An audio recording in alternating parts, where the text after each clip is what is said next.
இந்தியாவில் எல்லா வாகனங்களும் இடதுபுறம்தான் ஓடுகின்றன. ஏன் இடதுபுறம் ஓடுகிறோம் என்று தெரியுமா? இது சீரற்றது அல்ல, இது வரலாற்று காரணம். பழைய காலத்தில் மிக முக்கியமான காரணம் இருந்தது. இங்கு இங்கிலாந்தில்தான் முதலில் இது ஆரம்பிக்கப்பட்டது. அவர்கள் இடதுபுற போக்குவரத்தின் விதியை பின்பற்றி வந்தனர். ஏனெனில் வீரர்கள் வலது கையில் ஆயுதம் பிடித்து செல்லுவது வழக்கம். அதனால் இடதுபுறம் பயணம் பாதுகாப்பாக இருந்தது. பிறகு பிரிட்டிஷ் ஆட்சிக் காலத்தில் அது பரவியது. அந்த நடைமுறை இந்தியாவிற்கும் வந்தது.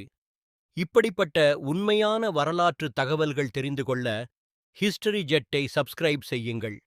சுதந்திரம் கிடந்த பின்னிலும் அது தொடர்ந்தது. இந்தியா அதே விதியை தொடர்ந்து வருகிறது.